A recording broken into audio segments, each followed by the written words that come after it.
8월 3일 청소년 매일 성경 말씀 이사야 14장 24절부터 그리고 15장 9절까지인데 5절까지 나와 있습니다. 5절까지의 말씀을 우리 같이 천천히 한번 읽어보겠습니다. 시작.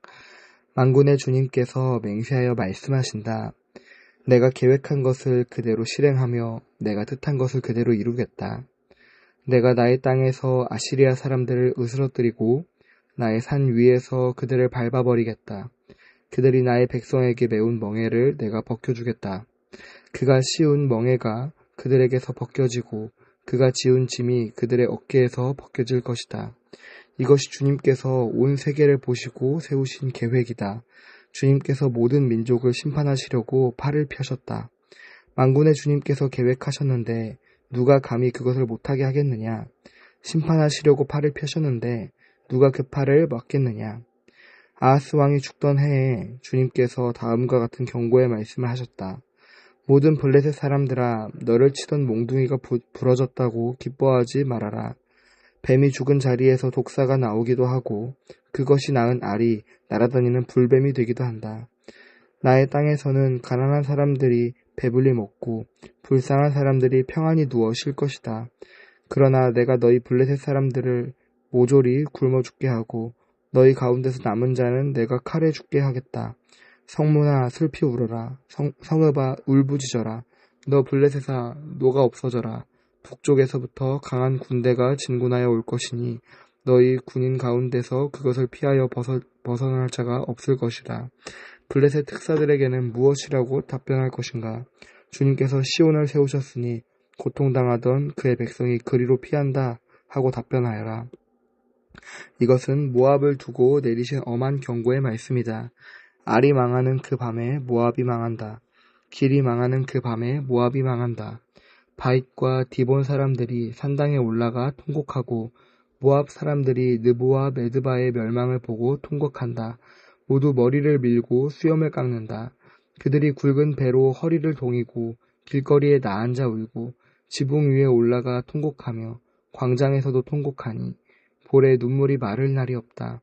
헤스본과 엘르알레에서 부르짖는 소리가 저 멀리 야하스에까지 들리니 모압의 용사들이 두려워 떨며 넋을 잃는다. 가련한 모압아, 너를 보니 나의 마음까지 아프구나. 사람들이 저 멀리 소알과 에글라슬라시아까지 도망치고 그들이 슬피 울면서 루힛 고개로 오르는 비탈길을 올라가고 호로나임 길에서 소리 높여 통곡하니 그들이 이렇게 망하는구나. 오늘 말씀에서는 세 나라가 하나님의 심판을 받습니다. 주일이었던 어제 매일 성경 내용인 이사야 14장에서부터 보면 바벨론부터 언급이 되어서 오늘 아수르, 아시리아, 블레셋, 모압 이렇게 언급이 됩니다. 오늘 크게 두 단락으로 나눠서 볼 텐데 먼저 아시리아와 블레셋 그리고 두 번째로 모압을 보겠습니다. 아시리아는 그 당시 가장 강했던 나라입니다. 아시리아는 그 이스라엘이 이렇게 둘로 나눠졌거든요. 이 이후에 솔로몬 이후에 이스라엘이 둘로 나눠졌는데 이 위쪽과 아래로 나눠졌는데 위쪽에 있는 북이스라엘이라는 나라를 멸망시킨 나라이기도 합니다. 이 아시리아는 그 당시에 가장 강했던 나라입니다. 그래서 많은 나라들이 이 아시리아에 정복당하거나 아시리아 편에 이렇게 서곤 했습니다. 그 당시 이스라엘의 이 둘로 나눠진 나라 중 먼저 멸망한 북이스라엘 나라가 아닌 남쪽의 유다. 이 남쪽의 유다도 이 아시리아 편에 서야 할지 말아야 할지가 항상 늘 고민이었습니다. 지금도 고민을 하고 있는데 왜냐하면 28절 말씀에 보니까 이런 말씀이 있죠. 아하스 왕이 죽던 해에 라고 되어 있습니다.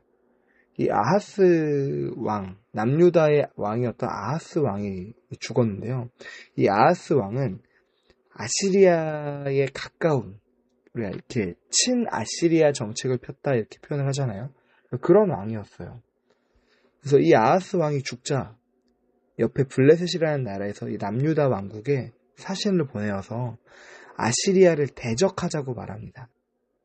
남유다에게는 아마 고민이 되었을 겁니다. 원래 아하스 왕처럼 아시리아 편에 서야 될지 아니면 아시리아를 대적하자고 말하는 블레셋 편에 서야 할지. 그런데 오늘 말씀의 이사야 선지자는 그 둘 모두를 경고하면서 어느 편에 설 것이 아니라 하나님의 편에 서야 된다라고 말합니다. 그래서 32절에 주님께서 시온을 세우셨으니 고통당하던 그의 백성이 그리로 피한다 라고 말합니다. 앞에 24절부터 27절을 보면 당장 가장 강해 보이는 아시리아 또한 하나님께서 심판하실 것이라고 말합니다.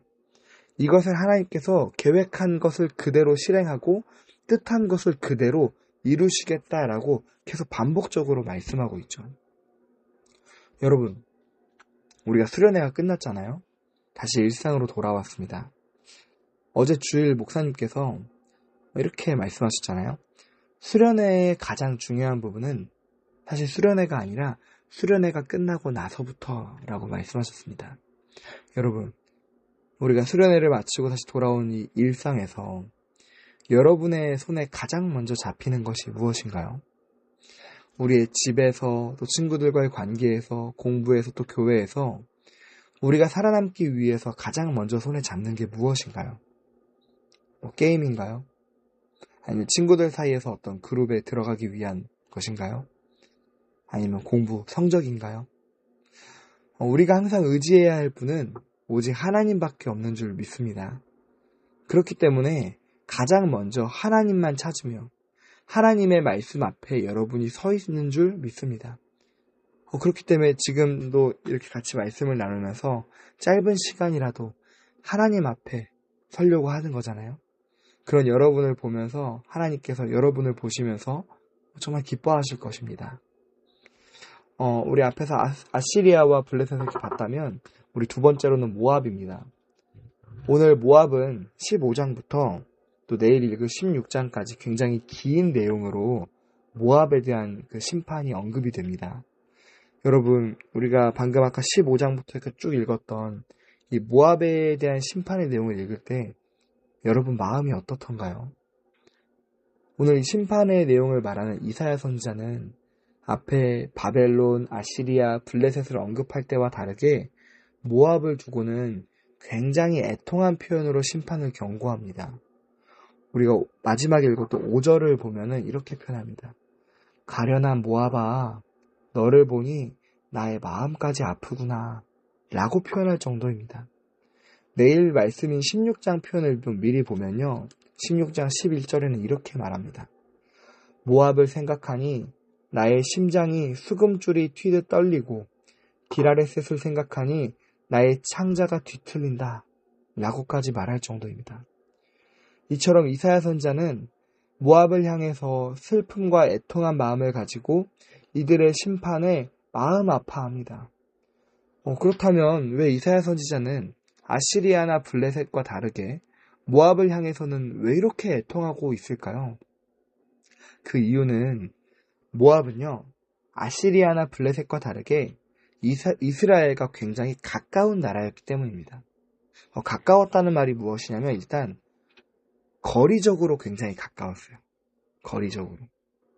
바로 옆에 붙어 있었거든요.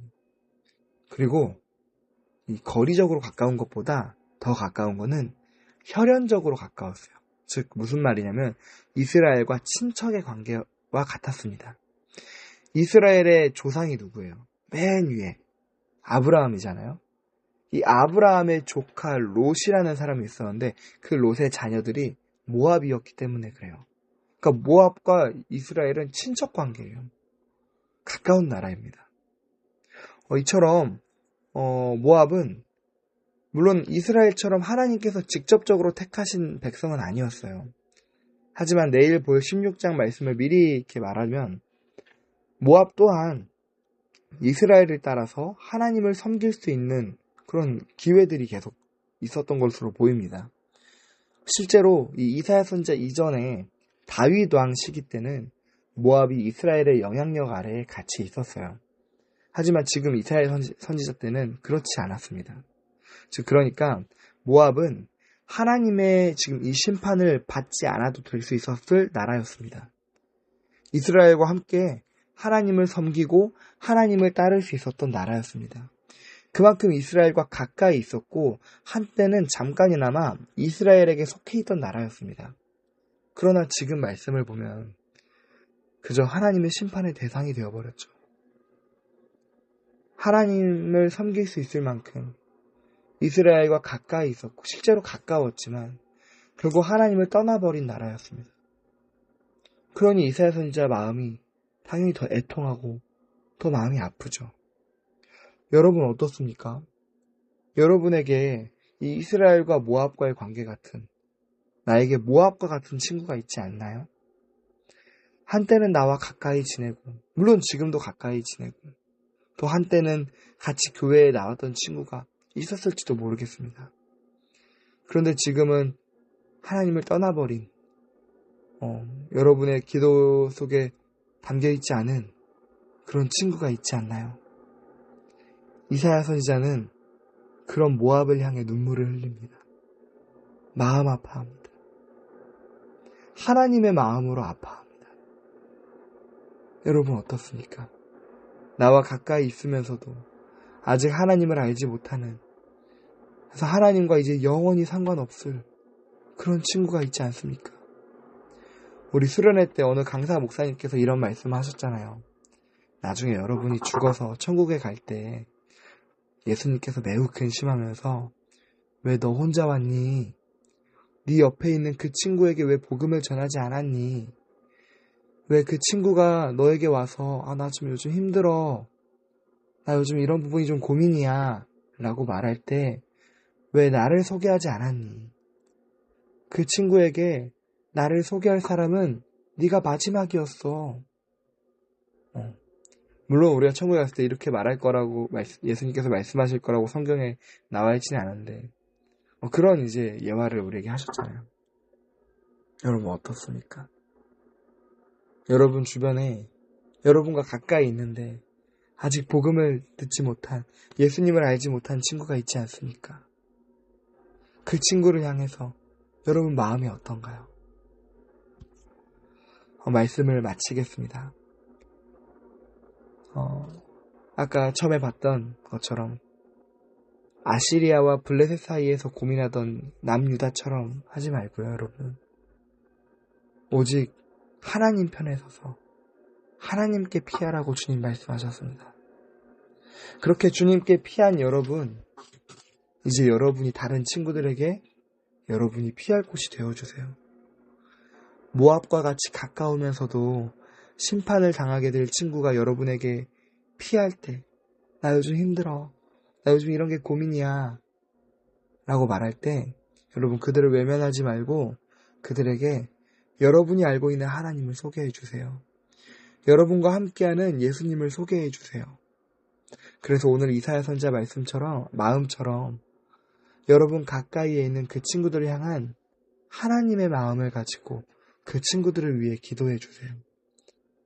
그렇게 여러분이 하나님의 마음으로 기도하려면 여러분이 먼저 하나님과 가까워지셔야 돼요. 그래서 이번 방학 기간 동안에 내가 더 예수님과 가까워지고 하나님의 말씀과 더 가까워지는 그 시간을 가져서 하나님의 마음을 알고 그 하나님의 마음으로 내 친구들이 하나님을 알 수 있기를 간절히 기도하는 여러분이 되기를 간절히 소망합니다. 기도하고 마치겠습니다. 하나님 아버지, 우리에게 하나님과 함께 할 수 있는 은혜를 주신 참으로 감사합니다. 하나님, 우리가 세상에 있는 다른 것들을 먼저 사랑하고 그것을 먼저 쫓기보다 우리가 하나님께 나아가며 하나님께 피하며 하나님 편에 서는 그런 저희가 되기를 소망합니다. 주님, 또 우리가 그렇게 주님 앞에 섰을 때 하나님의 마음을 알길 소망합니다. 오늘 이사야 선지자가 고백했던 것처럼 또 이사야 선지자가 마음을 애통했던 것처럼 하나님, 우리도 우리 주변에 가까이 있는 모압과 같은 친구들을 향해 하나님의 마음으로 애통해야 할 수 있기를 소망합니다. 그래서 그들의 고민과 걱정을 우리 앞에 말할 때 우리가 하나님께 피하였던 것처럼 우리가 그들에게 피난처가 되어주고 우리가 가까이 하고 있는, 우리가 피하고 있는 하나님을 그들에게 소개할 수 있도록 주님, 우리의 마음을 하나님의 마음으로 바꿔주세요.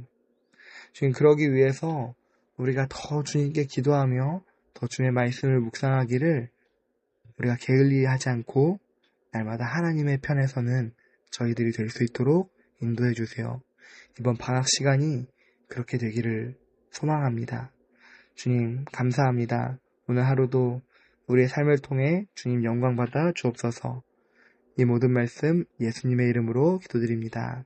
아멘.